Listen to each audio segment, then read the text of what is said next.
Good afternoon. We are a little late, so we're going to run through this fast. The first the first poster is Dr. Vandana Sharma. Are you here? Okay, so I'm going to request everyone to keep to their time. One question will be asked and the next person should be ready. The next person is Dr. Dolly Dhanuka. Are you here? Dr. Dolly? Not here. Dr. Mohammad Hassan Naz. Are you here? Not here, okay. Dr. Mohammed is here? Okay, sorry, okay. So you be ready, Dr. Vandana, please start. Good evening, everyone. Today I'll be discussing about a case of orbital retrobulbous cysticercosis, which presented as unilateral granulomatous uveitis.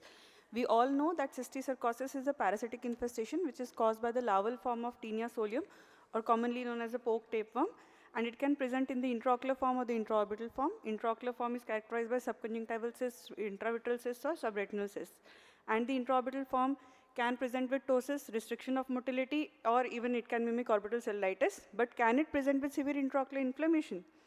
So this was a 20-year-old male who presented to us with complaints of unilateral decrease in vision in the left eye, which was associated with redness and photophobia for the last 6 months. His complaints were characteristically episodic, and there were symptom-free periods of about 1 month during the episodes. But recently, for the last 2 months, he had his complaints constantly.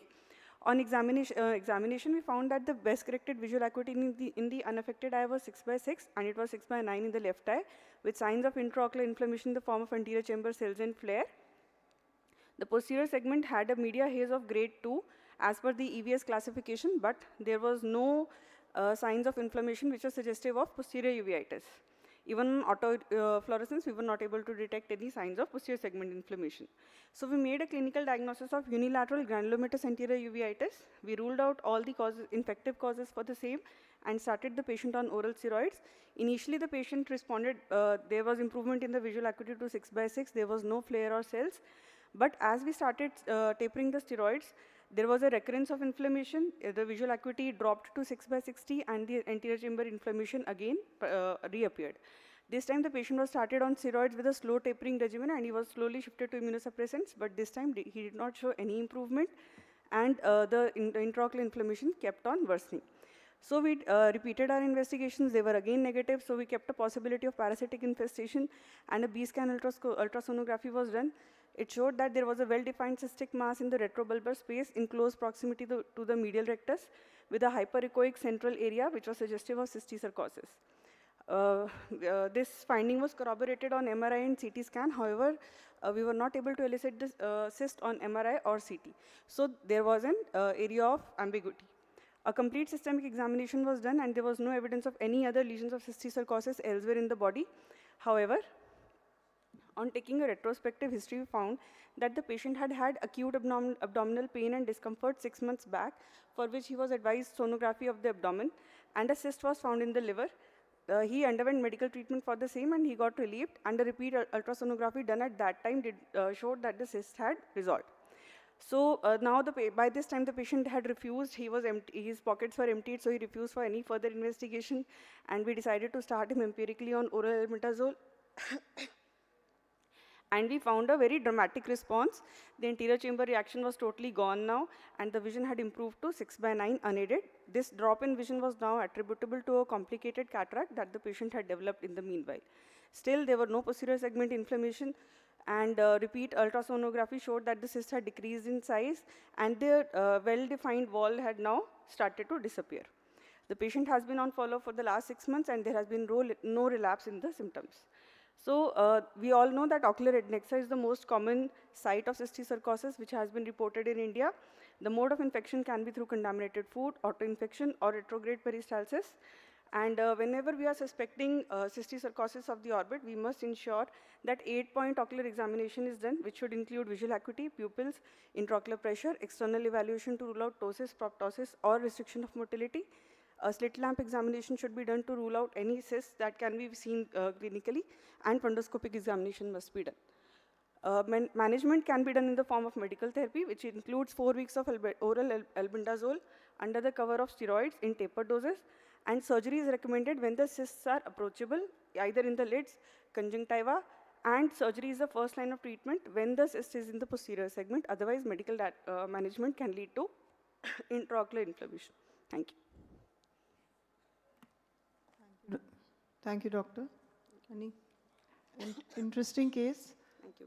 Did you look into the literature? Was there anything? Ma'am, I tried to find, but all the cases with intraorbital cysticercosis present usually, the most dramatic thing has been orbital cellulitis only, or they can present as draining abscesses, but no one has reported orbital cysticercosis presenting with intraocular inflammation.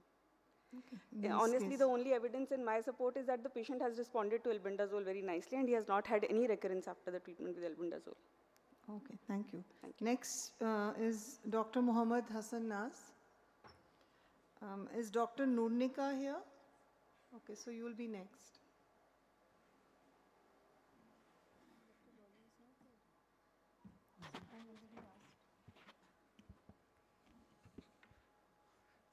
Good evening, everyone. My topic of discussion is morphological analysis of lacrimal punctum using anterior segment optical coherence tomography in different age groups.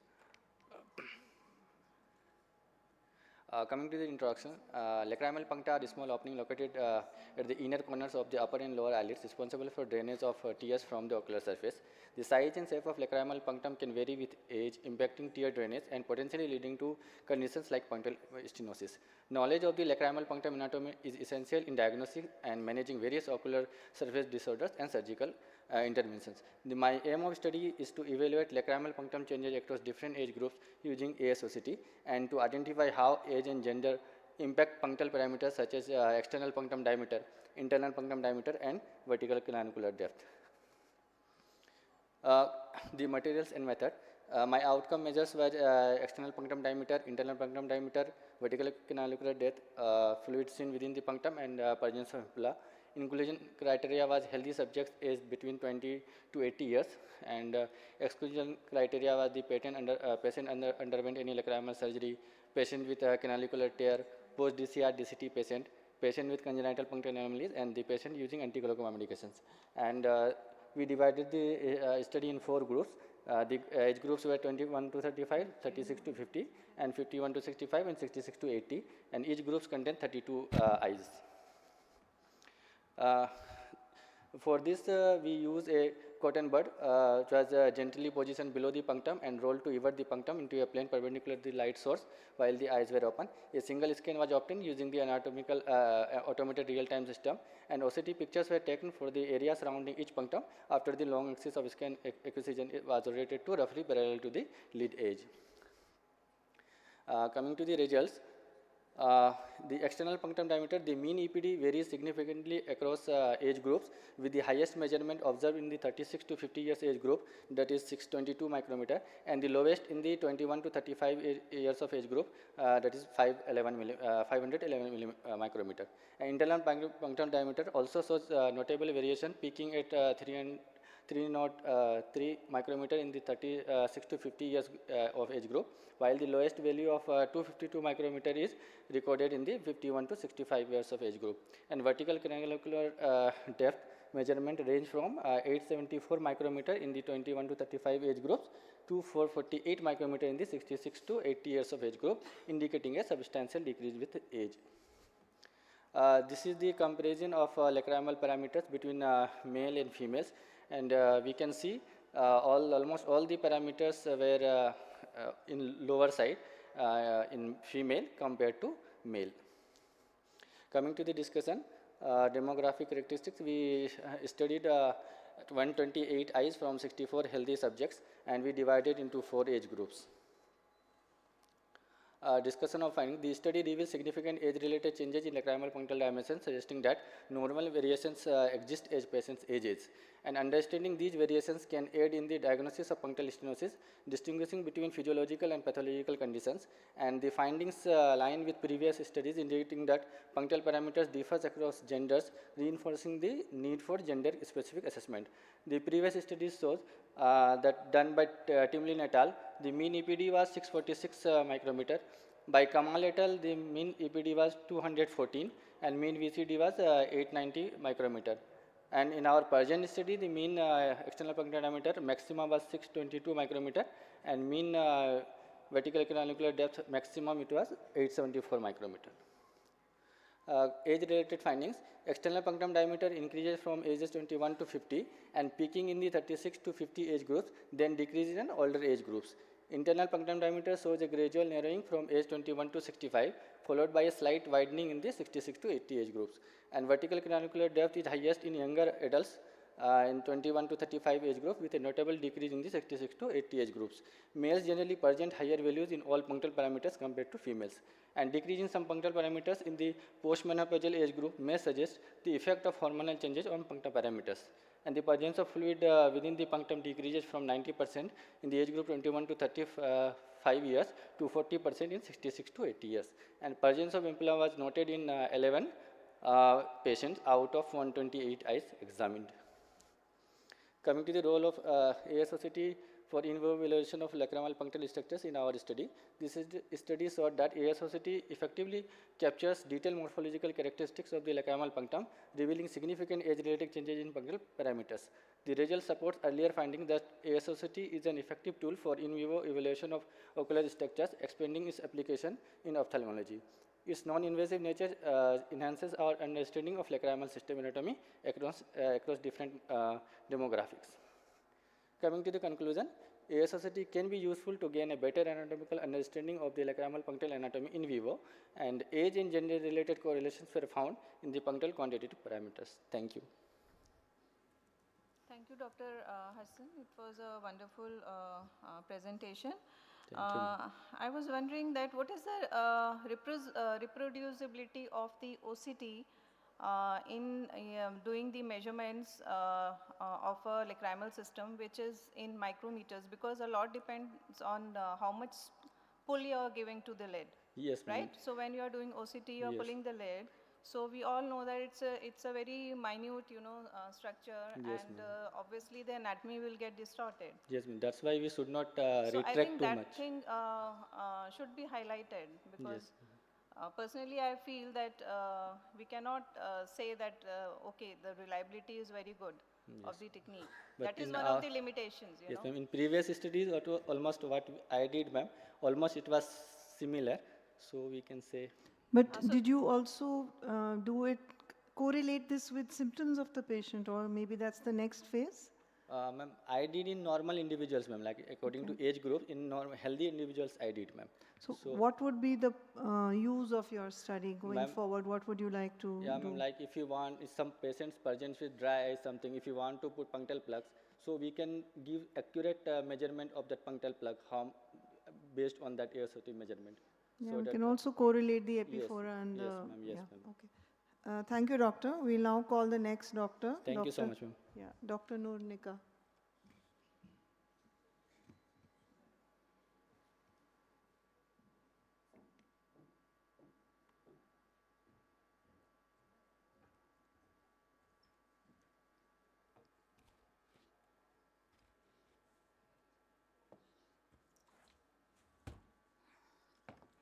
जो time कर रहे हैं it's 4 minutes not 5 minutes. आप time को 4 minutes कर दीजिए please. And the suggestion for all the presenters, when you make your slides, please do imagine some of your judges are going to be in the presbyopic age, तो थोड़ा बड़ा बड़ा लिखो. Good evening. Good evening, everyone, judges and delegates. My topic is double eyelid blepharoplasty and levator plication in patients with absent lid crease and unilateral ptosis.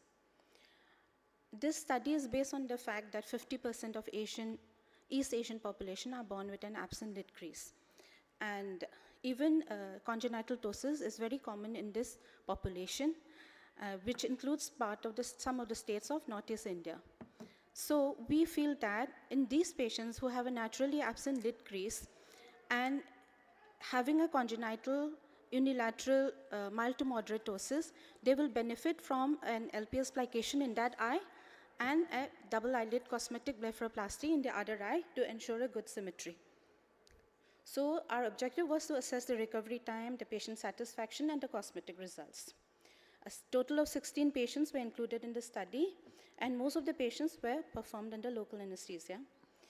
Along with the routine pre-operative workup, we also measured the height of the tarsal plate in these patients, assess the difference in the MRD1 and also the amount of LPS action which is present in the ptotic eye.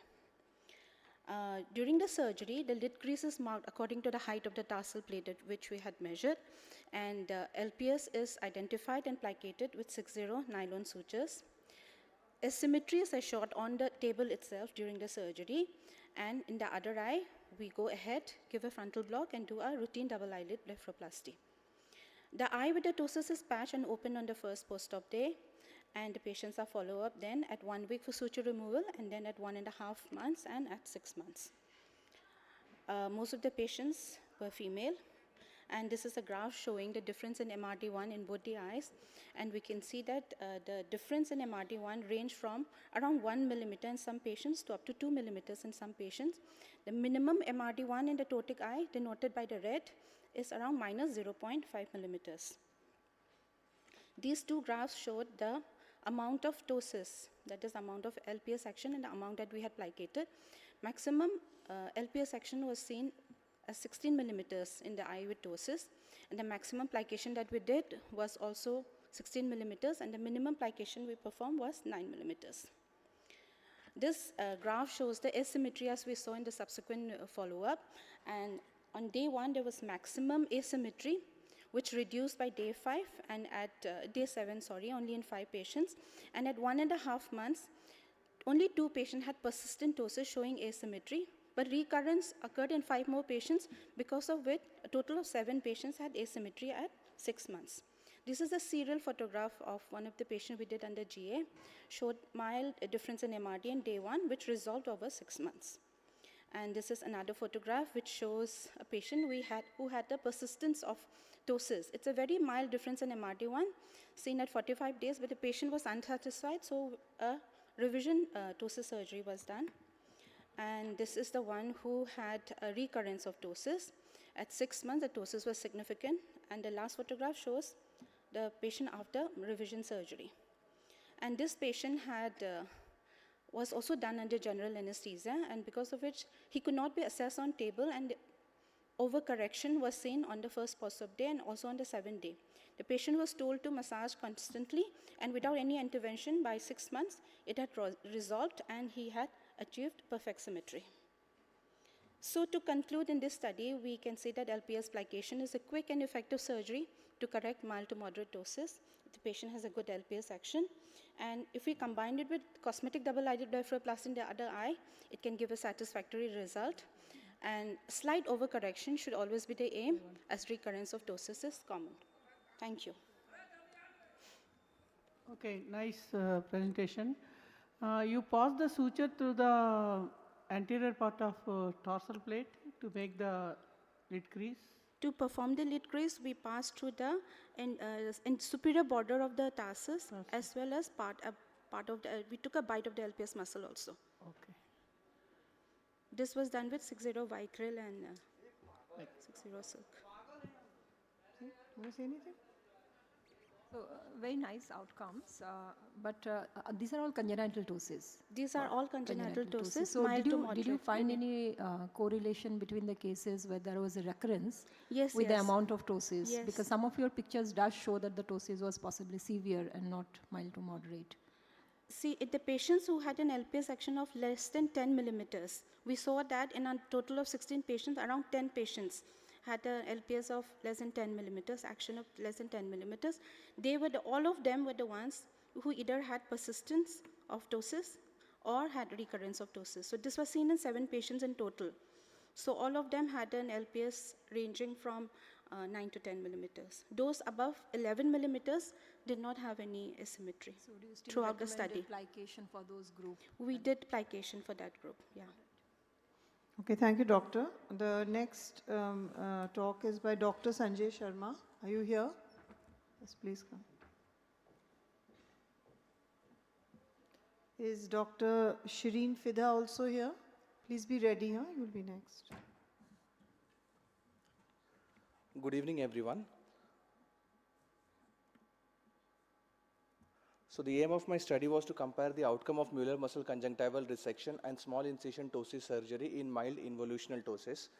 So adults diagnosed with mild involutional ptosis above 50 years of age with good levator function and good Bell's phenomena were included in the study, and the patients with other causes of ptosis were excluded from the study, and who has undergone prior ptosis surgery were excluded from the study.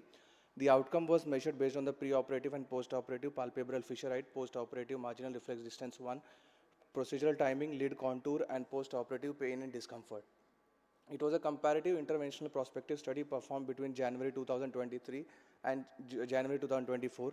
A written informed consent was obtained, and the study population was divided into two study groups, that is small incision ptosis surgery with a sample size of 31 and mullar muscle conjunctival resection with sample size of 31. Allocation to the two group was made by systematic random sampling. So in small incision ptosis surgery, horizontal incision of 8 mm on the lid crease was made, orbicularis was dissected and tarsal plate was visualized.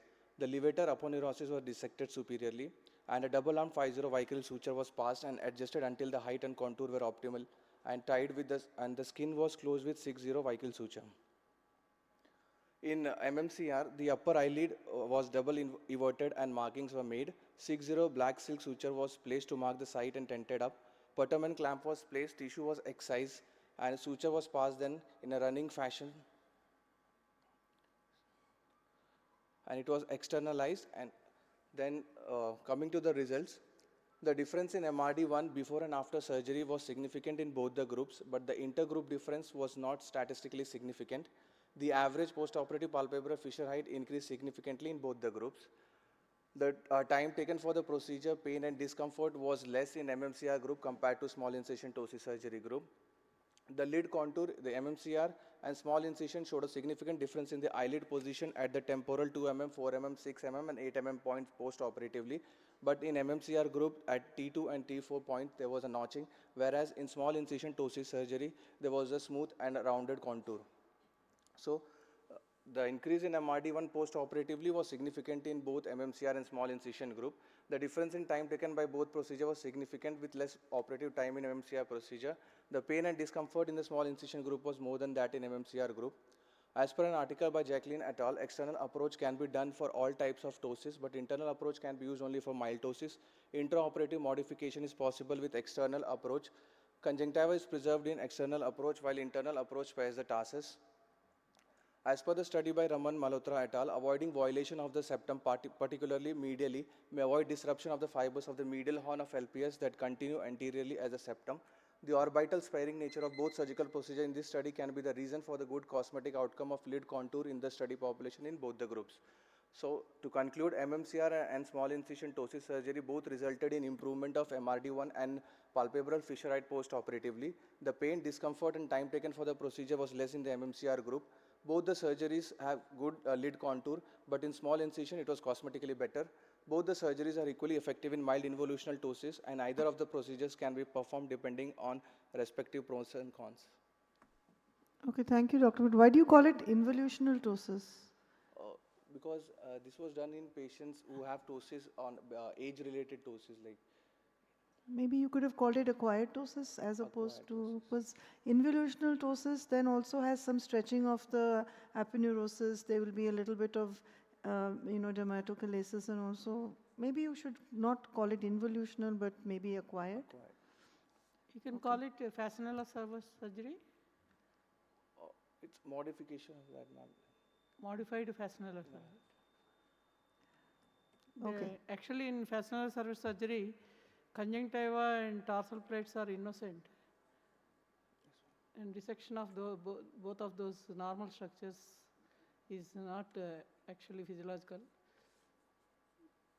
Okay. Yeah, that's what he's saying, but he's... Okay, next, thank you, Doctor. The next speaker is Dr. Shireen Fida. And is Dr. Anju Chandran here? Dr. Anju Chandran? No. Dr. Mehak Raheja? Okay, so just be ready. You can kind of come here when she's finishing. Yes, doctor, please start. Good afternoon, everyone. My study is on IgG4-related ophthalmic disease, an observational case series from a tertiary eye center in Kerala. As we know, IgG4-related disease is an idiopathic multi-organ inflammatory state. It manifests as chronic relapsing sclerosing inflammation in any organ system. The pathogenesis is thought to revolve around humoral and cell-mediated immunity. The ophthalmic manifestations of IgG4-related disease can be varied, most commonly affecting the lacrimal gland. The aim and objective of the study is to characterize the ophthalmic manifestations of IgG4-related disease and to study the disease response.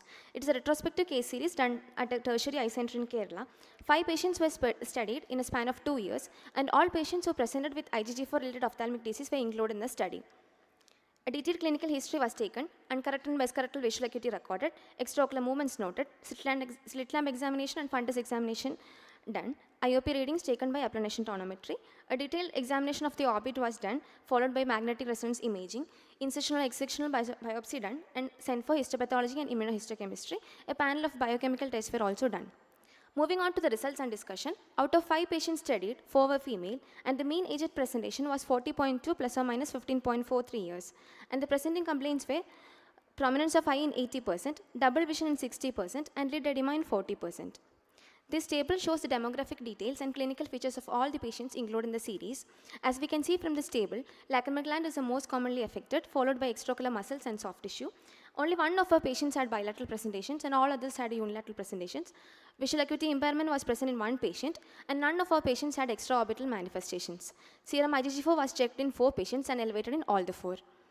There was rapid progression of disease in 1 patient, leading to profound visual acuity impairment.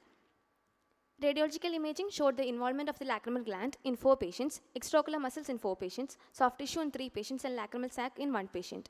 Figure A is a T2-weighted MRI axial view showing a nil-defined mass in the inframedial part of the right orbit with involvement of the extraocular muscles and the lacrimal sac. And figure B is a T1-weighted MRI post-contrast coronal view showing an ill-defined mass in the right inframedial part of the right orbit with involvement of the medial rectus and the inferior rectus.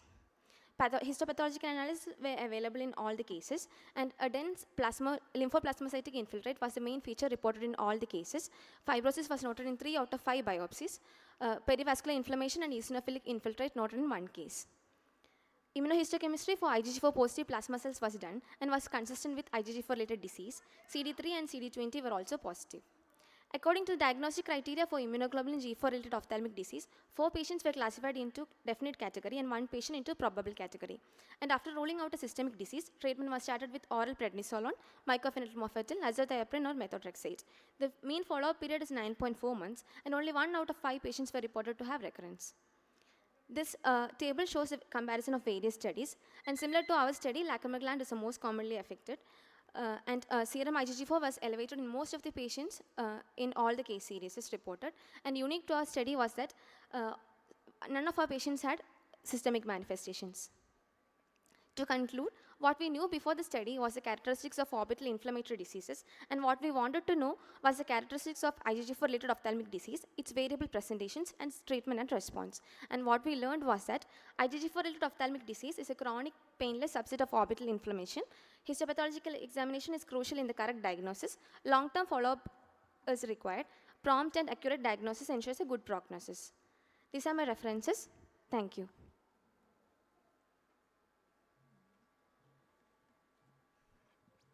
Yeah, thank you, doctor. So, what is your take home from this? Which are the cases where we should be suspecting that this is IgG4-related disease? When there is a chronic inflammation, especially painless, which is a chronic fibrosing or sclerosing conditions, we have to keep this as a differential, and we have to do a proper workup before giving steroids or other immunosuppressive agents. So, when do you think we should be doing a biopsy to confirm it? When there is usually a fibrosing chronic swelling, which is usually painless. Okay, thank you, doctor. Next one, please. Thank you.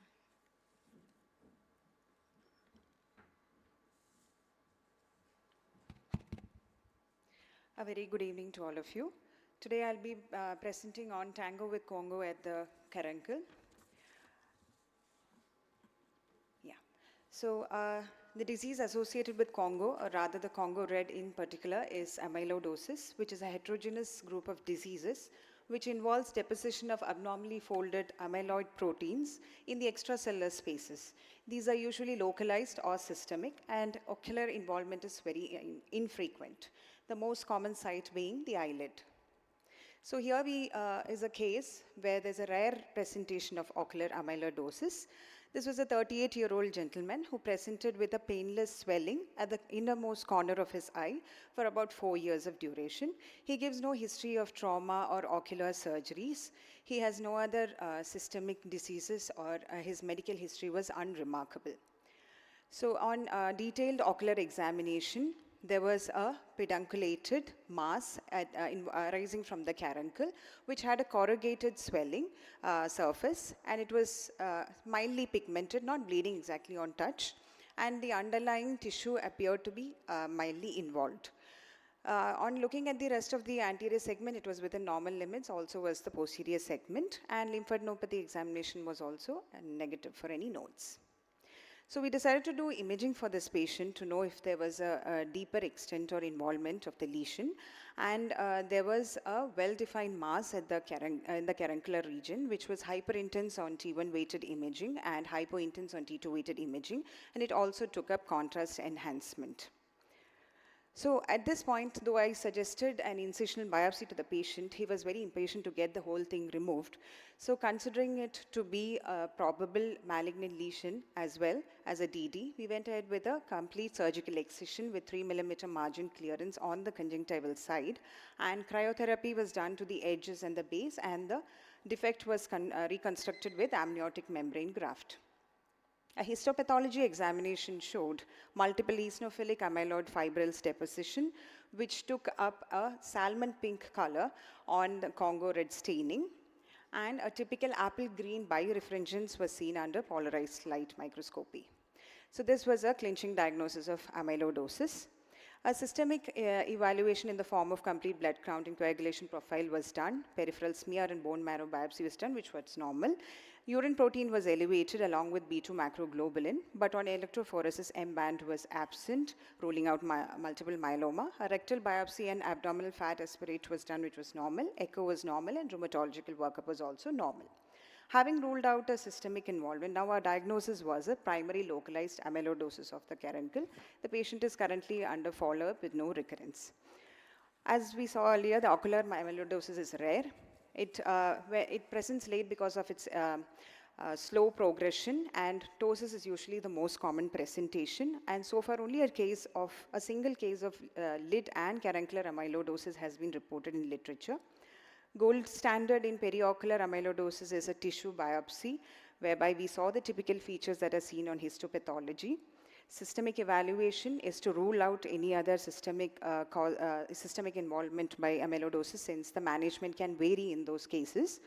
And surgical debulking with cryotherapy is suggested for periocular involvement of amyloidosis. This may be given along with radiotherapy, especially for deep-seated lesions, orbital lesions. And this is the primary treatment in case of localized amyloidosis. So that's all. Thank you. Thank you, Doctor. We are running short of time, so we're going to quickly move to the next speaker. Dr. Mehak Raheja and Dr. Neeraj Kumar Yadav. You be ready as soon as she's done. Good evening, everyone. I'm here to talk about navigating the intricacies of superior orbital lesions. So orbital lesions can be infectious, inflammatory, traumatic, neoplastic or vascular, and the most common superior orbital lesions include dermoid cyst, lacrimal gland tumor, hemangiomas, cellulitis, or non-specific orbital inflammations. So this study highlights the various superior orbitotomy approaches and a range of diagnoses in different age groups. This was a prospective interventional case series including 5 patients with similar presentation, 4 out of which underwent orbitotomy with varied approaches and 1 underwent intralesional therapy. So talking about the case series and the results, the case 1 was a female 52-year-old who presented with right eye proptosis, ptosis, hypoglobus. CT scan was suggestive of irregular hyperdense mass. CT scan showed an irregular hyperdense mass and a differential of orbital tumor or lacrimal gland pathology was made, and subbrow incision was given, and histopathology was suggestive of adenoid cystic carcinoma of lacrimal gland. The patient was planned for surgical excision, but then was lost to follow-up. In case 2, this was a 71-year-old male presented with left eye ptosis, upper eyelid fullness, restriction of ocular motility and proptosis. MRI showed heterogeneously enhancing lesions, and differential of lymphoma or metastasis was made. A transconjunctival incision with lateral cantholysis was done. Histopathology was suggestive of small cell lung carcinoma, and PET scan confirmed metastasis, and the patient was referred to oncology department. In case 3, it was a 62-year-old female who presented with left eye proptosis and upper eyelid swelling. MRI showed an ill-defined mass with leading to a differential of orbital inflammation or infection. Lid crease incision was given, and orbital mass debulking was done, and histopathology was suggestive of necrotizing granulomatous inflammation, suggestive of tuberculosis, and the patient was referred to chest medicine. In case 4, it was a 6-year-old child who presented with left eye inferior dystropia and upper lid fullness.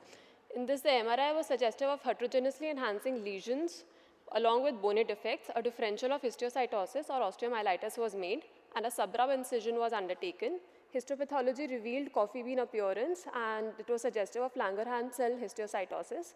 And the patient was referred to the pediatric department, where he was started on oral steroids and injection vinblastine. Case 5 was a 12-year-old child who presented with left eye proptosis, inferior dystropia, restriction of movements. MRI was suggestive of hyperintense mass with septations, leading to a diagnosis of lymphovenous malformation, and an ultrasound-guided aspiration and intralesional bleomycin was given, and the child improved clinically on follow-up. So, dermoid cysts are more commonly observed in pediatric patients, whereas malignant tumors are more typically seen in adults. All of these have a common similar presentation. Therefore, it is important to remain vigilant for less common entities such as metastasis and orbital TB. For superior orbital lesions, lid crease incision, subbrow incision, or transforaminal incision can be given as performed in this case series. And the evaluation requires a multimodality approach. To conclude, a similar presentation can lead to a diagnostic dilemma, and there could delay appropriate treatment. Superior orbital lesions they present similarly but have a diverse etiology. MRI and CT scans are essential but may not always provide definitive answers. Therefore, biopsy is mandatory. So this case series highlights a critical role of tailored surgical planning based on the lesion's characteristics and suspected diagnosis, and a multidisciplinary approach is required for every case. These are the references. Thank you. Thank you, doctor. That is a good series. Thank you. Thank you, ma'am. The next one is Dr. Neeraj Kumar.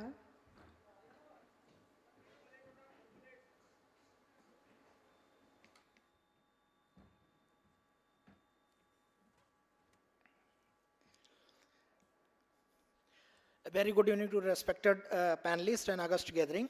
I am presenting a comparative study of canalicular silicon tube intubation in patients with chronic dacryocystitis. The introduction: chronic dacryocystitis is an infection or inflammation of nasolacrimal sac, usually accompanied by blockage of nasolacrimal duct.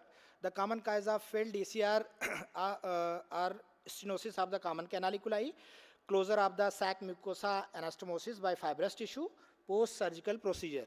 The aim and objective of our study was to compare the overall surgical outcome when silicon tube is removed at 4 weeks versus when it is removed at 6 weeks after intubation. The inclusion criteria are failed cases of DCR surgery with EP4A and absence of any gross nasal pathology. Materials and method. It was a prospective single-centered study conducted at Tertiary Care Center. The duration of study was 2 years, and the sample size was 60 patients that were divided into 2 groups, 30 patients in each group. Group A contains in which the silicon tube was removed 4 weeks after surgery, and in Group B, the silicon tube was removed 6 weeks after surgery. The ocular examination, including inspecting the sac area for swelling, lacusteal meniscus height, position of puncta and rhoplaz. Careful lacrimal syringing was done through the upper puncta to confirm the diagnosis. All patients underwent redacryocystoidectomy surgery with silicon tube intubation and application of mitomycin C 0.5 mg/ml over the flap and circumostial region. Re-DCR surgery was done with silicon tube of 20 gauge was introduced from the inferior puncta and passed through the middle meatus to the ipsilateral nostril and tied with the canalicular free ends. Mitomycin 0.5 milligram per ml was applied on the proposed flap and circumostial region for 3 minutes. Post-op patients were advised to dial the silicon tube with application of eye ointment moxifloxacin. The follow-up was done in both groups on post-op day 1 and at first week, 4 week, 8 weeks, and at the end of 12 weeks. The results were analyzed at the end of 3 months to decide the outcome of surgery. These photographs are the post-op images of the patients. The results. The result of our study is the proportion of gender distribution were 65% females and 35% male. Maximum number of 70% patients lie between the age of 30 to 60 years. Minimum number about 10% of patients under 30 years of age group. The success rate of surgery in group A was 90%, while in group B it was 100%. Chronic Dacral cystitis was associated in 18% cases with conjunctivitis and 15% cases with sinusitis and 25% cases of meibomian gland disease. 72% of patients complains of first episodes of chronic Dacral cystitis. 10% patients complains of watering on post-op follow-up on 3rd month. Transient punctal erosion was seen in 2 cases that resolved spontaneously in 4 weeks.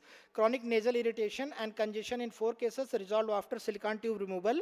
The main cause of failed DCR surgery was the blockage of common canalicular opening, deposition of fibrin and inflammatory debris that lead to early fibrosis and closure.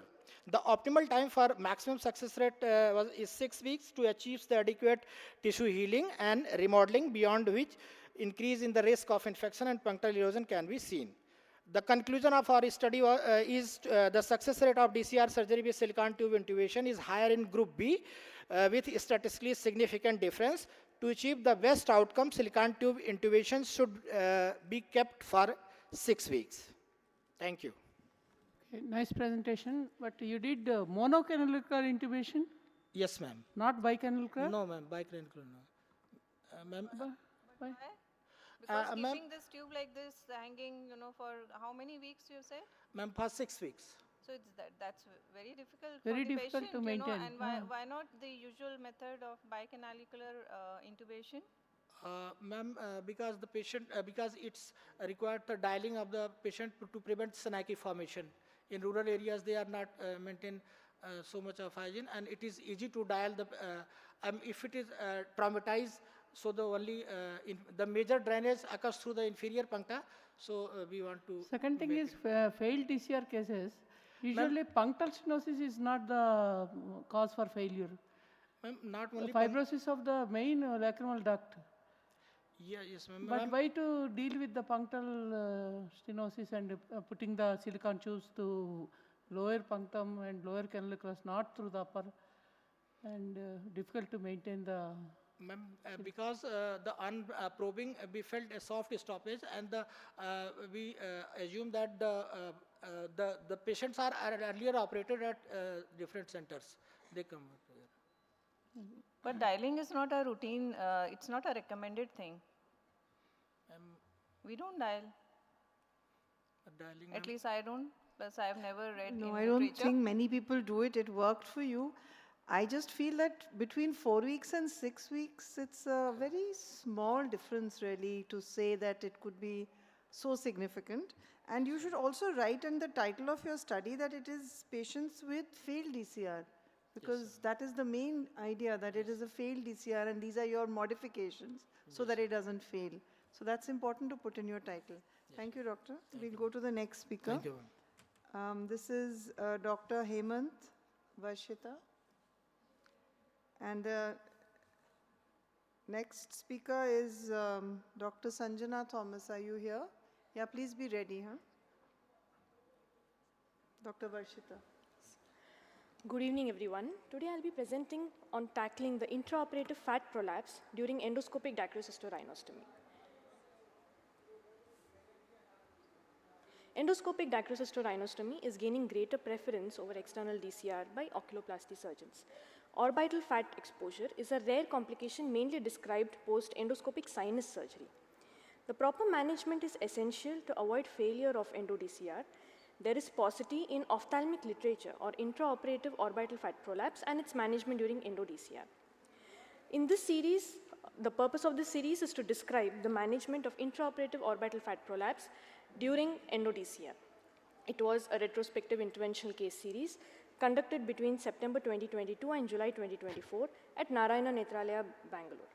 The preoperative lacrimal irrigation, complete eye examination, intraoperative video recording, post-operative endoscopic findings were noted, and all the surgeries were performed by a single surgeon. The prolapse occurred in 3 out of 69 cases. 2 of them were females. 2 had left eye laterality. All the patients had primary acquired nasolacrimal duct obstruction with ICID, that is idiopathic canalicular inflammatory disease, concomitant in 1 patient. The first patient had a sac in sinus morphology with a high-lying sac. The second patient too had a high-lying sac, and the third patient had a posteriorly oriented sac.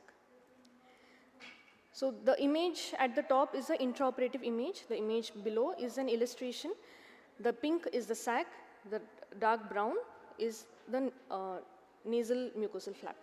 So the site of breach was identified. This is the prolapsed fat. It is not being shown correctly here, but this is a prolapsed fat.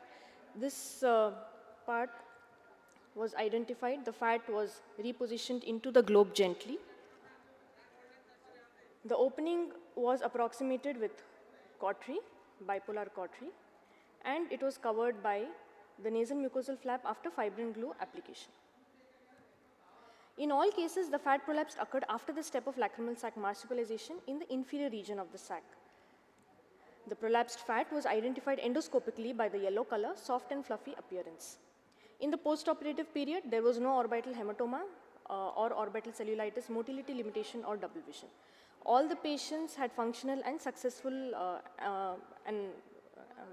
anatomical results at the last follow-up. This is a postoperative ostia at 6 weeks. There is limited documentation on orbital fat exposure during endo-DCR. The reported incidence in endoscopic sinus surgery is 0 to 3.6%, the orbit being mostly breached during ethmoidectomy. The bony lacrimal fossa and the drainage system is closely related anatomically to the ethmoidal air cells. Variation in anatomy of lacrimal sac position with reference to the middle turbinate and agond nesi is well established. A patient from this series had a sac and sinus morphology, while the others had a high-lying sac or a posteriorly oriented sac, indicating close relationship with ethmoid air cells, increasing the possibility of fat exposure. Various methods of recognizing the exposed orbital fat have been described, which include the eye press test biopsy. In this series, it was identified with its soft and fluffy appearance and the color. So intraoperative management described so far include nil intervention using bipolar cautery to reduce the fat, covering the area with hemostatic agent or silastic sheathing. In this series, a simple and effective way has been described to prevent failure of endoscopic DCRs and other orbital complications. Concluding, repositioning of prolapsed fat into the orbit followed by closure of breach by bipolar cautery and covering the area with nasal mucosal flap is an effective and easy way of managing intraoperative fat prolapse during endoscopic DCRs. A high-lying sac or sac and sinus type of morphology should alert the surgeon of a possible risk of orbital fat prolapse intraoperatively. These are my references. Thank you. These surgeries were done by ENT surgeons or ophthalmologists? The surgeries were done by me, ma'am. So fat prolapse is basically a complication of endoscopic DCR. Yes. Because that means that you have gone beyond the posterior lacrimal crest. Yes. So the so any extra precaution you would like to take once you see the intraop, fat prolapse like this? Any additional advice to the patient? No additional advice, ma'am. Routine postoperative medications were given. And patient has to avoid Valsalva maneuver. That is very important thing. Pardon, ma'am? Sneezing. Sneezing, yes, blowing. Yes. This is very important instruction which you have to give. And the other thing is oral systemic antibiotic. Yeah, all the patients were given oral systemic antibiotics, and in the routine post-DCR patients, all of them are advised not to exert, not to lift heavy weights. So that is a part of the routine DCR post-operative advice given to them. That is routine thing, but Yes. in addition to the routine thing, you have to emphasize that Yes, also. ma'am. Any comparative studies with the external DCRs and endonational DCR with this fat prolapse problem? No, ma'am. So that is the limitation. There is paucity in ophthalmic literature. In the ENT literature, it has only been described post-endoscopic sinus surgeries. So post-DCR surgeries, though many people have encountered, it has not been documented in literature. And sinus surgeries, I've seen many of ENT surgeons crossing the limits, entering the orbit and damaging the orbital fat, damaging the optic nerve, causing Medial rectus also, yes. medial rectus, and so many they are doing with with sinus surgeries. Yes. But I recommend external DCR in all the cases, not endonasal. I'm very, very, very much against all this. Okay, thank you. Thank you. Dr. Sanjana. Good evening, everyone. I'm here to talk about my study on quality of life of COVID-19 associated mucormycosis patients at 18 months follow-up. Imagine a rare fungal infection which affected 0.14 per thousand, surged fourfold in a year. This is rhino-orbitocerebral mucormycosis in India during COVID-19. So what fueled this crisis?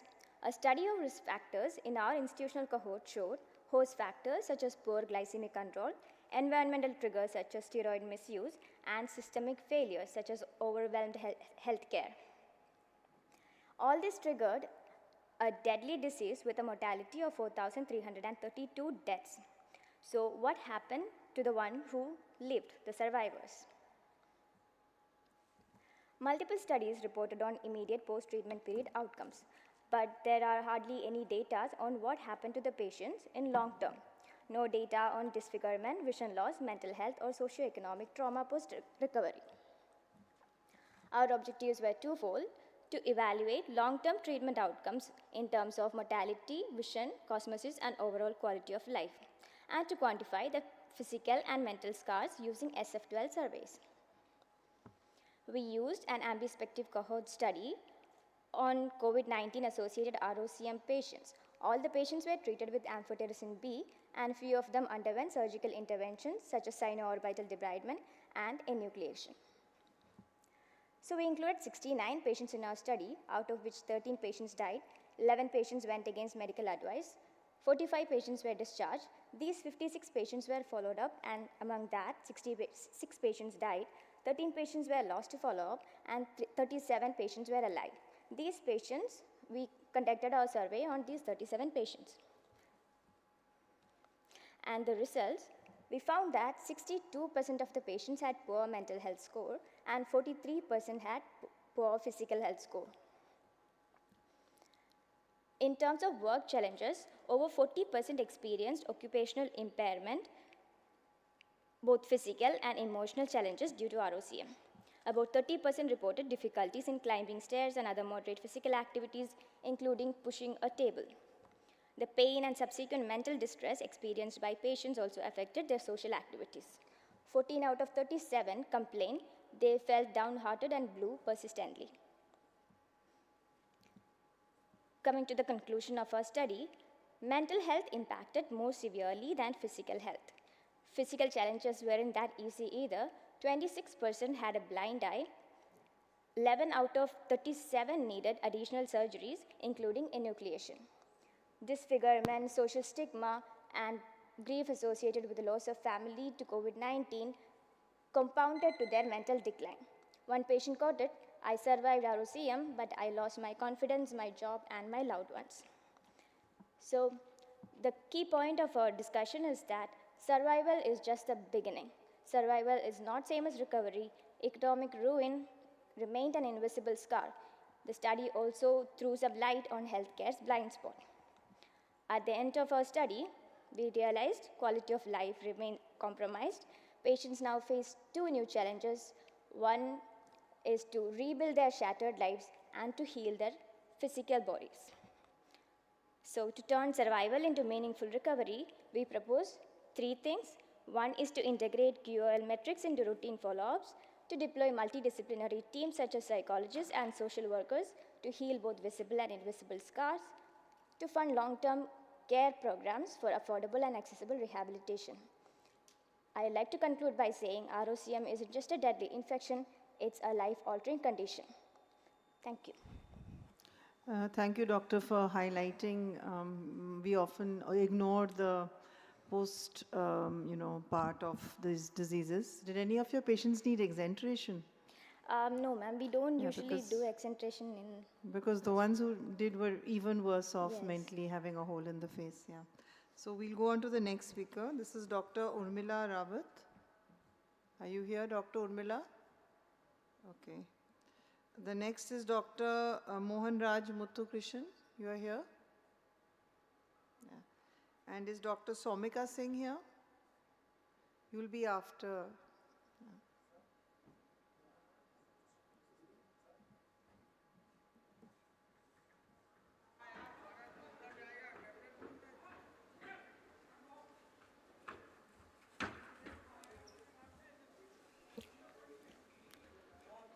Good evening, everyone. I am going to present a case series. My title of my case series is Plethora of Lid Masses from Benign to Malignant. I have no financial disclosure and conflicts of interest. Introduction: eyelid tumors are the most common tumor lesions seen in the ophthalmology clinic. Chelation is the most common benign eyelid mass lesion. Among malignant lesions, basal cell carcinoma and sebaceous gland carcinoma are the most common worldwide and in the Asian subcontinent, respectively. Aim of this series is to report the clinical pathological profile and surgical outcome of the patient with lid mass presenting to the tertiary eye care center. Methodology: in this case series, patient with lid mass presenting to the Oculoplasty clinic in the tertiary hospital were recruited for a duration of 8 months. A detailed history, clinical, systemic and radiological examination was performed. Surgical excision with lid reconstruction was done, confirmed by histopathological examination. All cases are kept under follow-up. This is the first case. This is a benign like looking like mass. HB result came as a syringocystadenoма papilliferum. It closed with a direct closure. This is the second case. It's a deep-seated mass, 46-year-old female. On examination, extraocular movement restricted in lateral gaze and choroidal folds seen. Excision biopsy was done. HB result came as a cavernous hemangioma. Post-operatively, extraocular movements are full and free and choroidal folds resolved. Case 3, this is a conjunctival dermoid cyst. In this case, to retrieve the mass, we used wire vectis for deep orbital masses. Mass removed without a rupture. These are 3 cases of dermoid cyst. Deep orbital mass removed by wire vectis method. Okay. This is a case, the patient already outside went excisional biopsy, suggestive of inflamed abdominal inclusion cyst. We did see MRI, it's suggestive of hemangioma, but we went for excisional biopsy with frozen section. The result came as a benign peripheral nerve sheath tumor. This is a case of abdominal inclusion cyst. The lid defect closed with direct closure with lateral cantholysis. This is also a recurrent case. The patient already went went for excision mass. We went for excision biopsy with frozen section. The result came as papilloma. This next 2 cases are old age, presenting the malignant mass-like lesion. Incisional biopsy sent for both cases. It came as a sebaceous gland carcinoma, 4 mm wide lobe excision with frozen section, and lid defect closed with Cutler bead method. Result: there was 11 cases, 9 cases are benign, 2 cases are malignant. Those malignants are sebaceous gland carcinoma. Malignant cases are followed in medical oncology department also. There is no recurrence till the date. Discussion: eyelid tumors are the most common tumor lesions seen in the ophthalmology clinic, most of which is present in the 5th and 6th decade of life. HB examination for all the cases. CTMR indicated in case of post-septal examination, post-septal extension and bone involvement. PET and SPECT rule out the metastasis. Discussion: these are the various methods to treat the cases. We mostly went surgical excision with the standard frozen section. Conclusion: early detection and treatment to improve the outcome and to prevent complication. Multidisciplinary collaboration is key for complex cases like oncology department. Wire vectors also you can use the retrieve the deep orbital mass without rupture. For large masses, entropy incline we used to reduce the blood loss after giving incision. Eyelid reconstruction may be need for the large mass removal. Biopsy is essential for suspicious or atypical lesion. Malignant mass recurrence require long-term follow-up. Thank you. Thank you, doctor. So I think it's a comment. A couple of your cases were clearly orbital lesions. They are not eyelid. So it might be a good idea to differentiate between the two because we are talking about eyelid lesions. And the second thing is, like in one of your cases, you showed that wire vectors can be used. But in orbital lesions, we have to be careful, especially the deeper orbital lesion, that there are adhesions. So we can't really put in wire vectors blindly without separating the adhesions, or else we might end up causing more damage. Any other comments? Thank you. So we'll call the next presenter, Dr. Soumika Singh, for her presentation. Dr. Dipali Gawai is ready. Okay, and Dr. Anshul Garg. Okay, fine. Good evening all. I will be presenting on epibulbar complex choristroma with systemic association. So like we know, choristroma is a benign congenital lesion containing histologically normal appearing tissue in an ectopic location. Epibulbar choristromas are lesions in bulbar conjunctiva which can either be simple, containing tissue from one germinal layer, or complex, that is containing tissue from more than one germinal layer. Epibulbar choristroma is considered a rare condition, though it is the most common type of epibulbar tumor. Most complex epibulbar choristromas are known to have syndromic associations. So my case is that of a 12-year-old female child who complained of fleshy growth in the left eye since birth, which was gradually increasing in size for last 1 to 2 years. She had no known systemic illness and had no similar family history. On ocular examination, we could see soft vascularized epibulbar masses at 2 distinct lesions, superotemporally and nasally. The superotemporal lesion extended from 11:30 to 3 o'clock hours, 12 into 10 into 3 millimeters in dimension, crossing the limbus and involving 3 to 4 mm of cornea. The nasal lesion extended from 11 to 9 o'clock hours and was 10 into 7 into 3 millimeters, involving 1 to 2 mm of cornea. On further examination, we could see thick and firm subcutaneous lesion on the left upper eyelid middle third, which had increased hair follicles. Similar lesion was noted in left frontotemporal area and lateral third of the eyebrow. However, the hair follicles were of normal numbers. Her best corrected visual acuity in the right eye was 6.6 and the left eye was 6/36 with plus 3 diopters spherical and minus 2.5 diopters cylindrical. The fundus examination was within normal limits, suggesting that the left eye had gone into amblyopia. On further investigation, the MRI orbit revealed an arachnoid cyst along the left anterior temporal convexity. After getting pediatric and neurosurgery clearance, the patient was planned for excision biopsy plus minus amniotic membrane grafting under general anesthesia, and the samples were sent for histopathological examination where the superotemporal mass revealed a glandular structure with multiple lobules, acini with ductules suggestive of ectopic lacrimal gland. Along with it, it also contained fatty tissue and hyaline cartilage, hence the superotemporal mass was that of complex choristroma. The nasal mass consisted of keratinized stratified squamous epithelium, loose stroma and blood vessels, suggestive of a fibroepithelial polyp. So with the features of epibulbar complex choristroma, arachnoid cyst and cutaneous lesion, the child was flagged as a case of organoid nevus syndrome forme fruste. The following picture is a post-op den visit where the healing is still in process. The patient was also advised patch therapy to recover from amblyopia.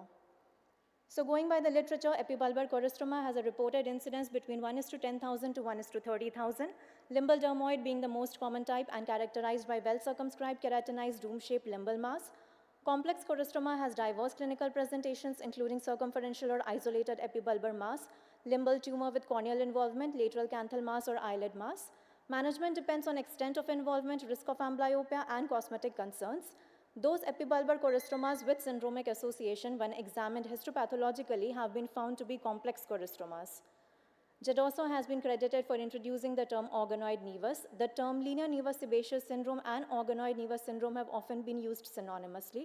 Because of the nature and distribution of its associated ocular, central nervous system, cutaneous, and systemic lesions, the organoid nevus syndrome appears to have similarities to the oculoneurocutaneous syndromes or phacomatoses. Neurological manifestations associated with these are mental retardation, seizures, and arachnoid cyst. So my take-home message would be it is important to differentiate the various congenital epibulbar lesions like choristroma, vascular epithelial or lymphoid origin tumors, since complex choristromas have syndromic associations and can have greater implications. The idea is to look beyond the eye, and the management is to prevent amblyopia and provide good cosmesis. These are my references. Thank you. What is the longest follow-up we did? So the patient has been followed up till 9 months now, and the recovery is well. Amblyopia has not improved much, but the patient surface-wise is doing good. No recurrence. No recurrence, ma'am. So if on histopathology you're finding a lacrimal gland tissue, that means that you have traumatized the lacrimal gland. It's not the ectopic lacrimal gland. You mentioned in one case, no? No, so no, I'm it's just ectopic. highlighting. There are many literature reviews where the complex choristromas often contain ectopic lacrimal glands.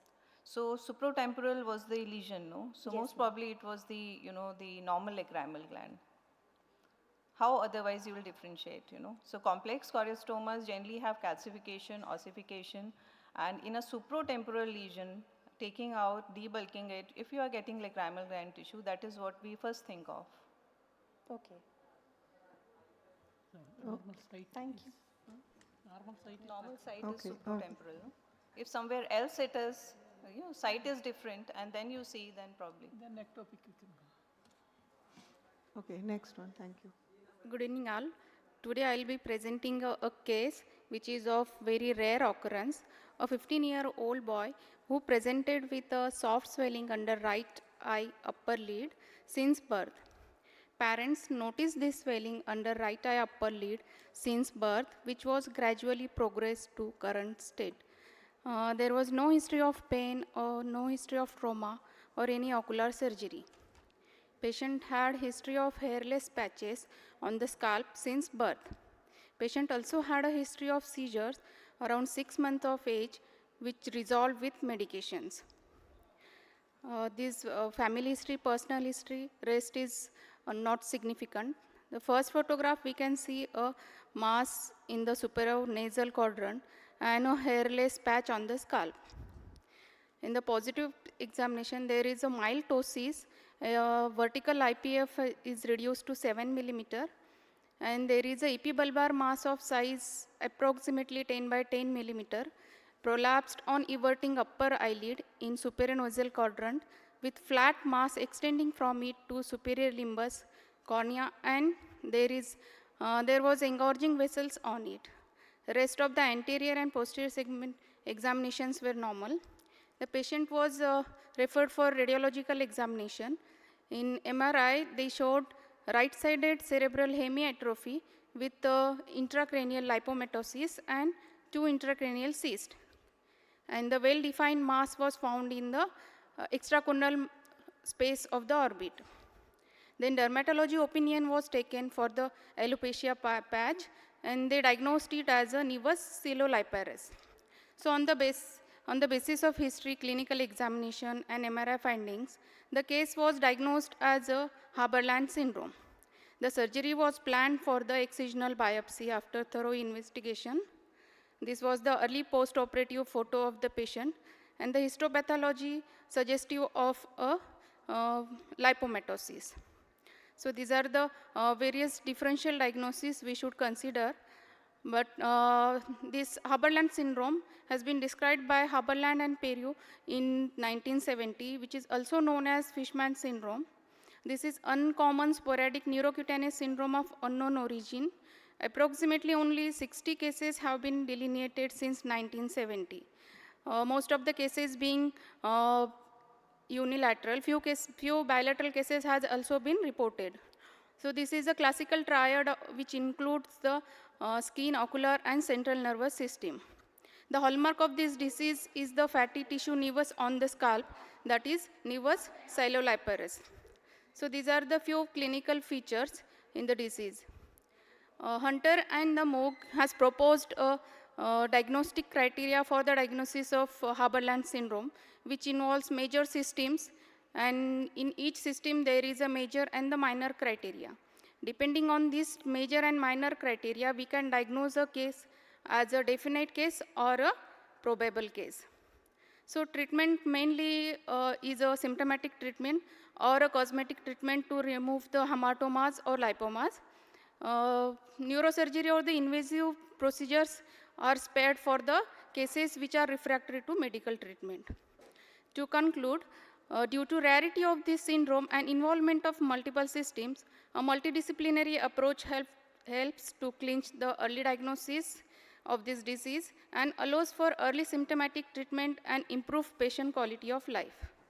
These are my references. Thank you.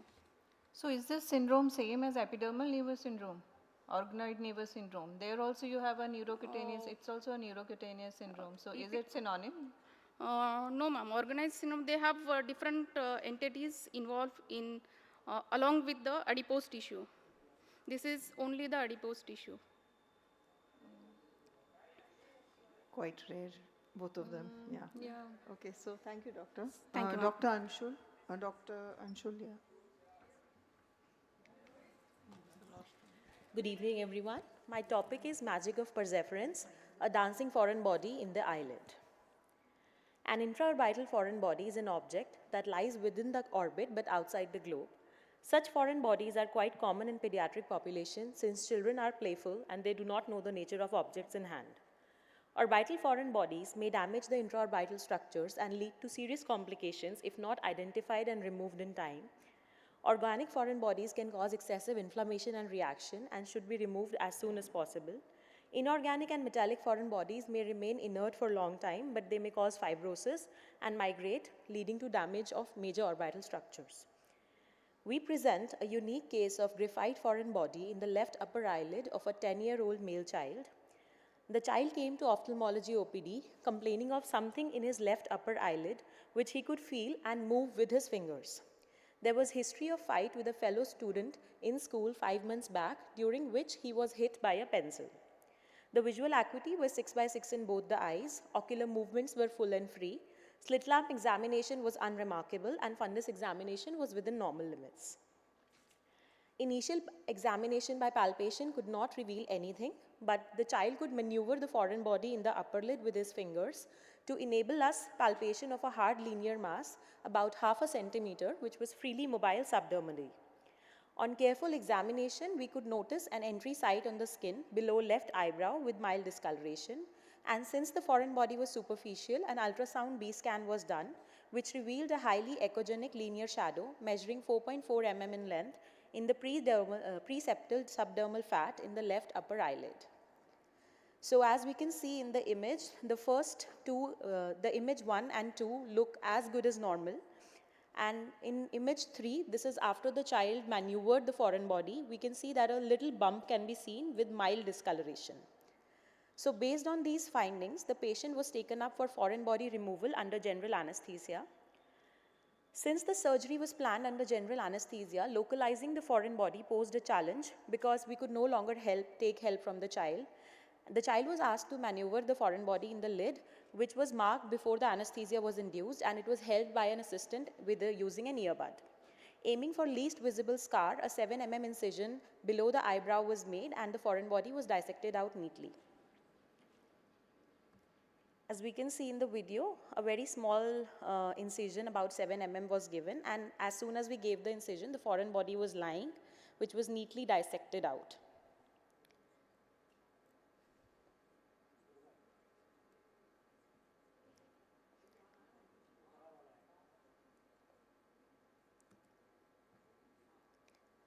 Foreign body as measured after removal was roughly 6 mm in length. So in this case, timely removal of foreign body was essential because it threatened damage to neighboring orbital structures, the LPS aponeurosis or Muller muscle, which could have led to ptosis. Furthermore, there were always chances of granuloma formation and recurrent infections could have occurred. The ophthalmologist should have sound knowledge of how to locate the foreign body, and a rational decision should be made on removal technique along with minimizing the radiation damage due to various imaging modalities. To conclude, intraorbital foreign bodies in pediatric population can have sight-threatening effects, so a meticulous history along with proper management is always necessary. Thank you. So finally, what was the foreign body? Pencil? Yes, ma'am. Graphite foreign body. I can this image. this. It was the Yeah, it was the tip of the it, pencil, the lead. and it was freely floating in the eyelid. Yeah, well, that was well managed. When it's anterior, it's much easier. Yes, ma'am. To do that in the Yes, depth is always difficult. So how often do lead foreign bodies, I mean, is there a, how reactive are they if it was in Ma'am, deep in the orbit? usually they are inert only because lead is an inert substance. But yeah, given that it is a sharp object and it was freely mobile in the eyelid and the child could maneuver it again and again, it could have definitely caused And damage. it was anterior, so taking it out wasn't very hard. So. Yes, ma'am. Okay, thank you very The only much. challenge was that it was freely mobile, so the child was under anesthesia, so we had to really hold it in place so that it doesn't get lost. So such cases MRI cannot be done because suspicion of any Yes, ma'am. iron foreign body or something. Yeah. Thank you so much. Okay, thank you. Thank you all for, they were very good presentations. Unfortunately, due to paucity of time, we couldn't really discuss them, but thank you all. Yeah, presenters, please come for a photograph.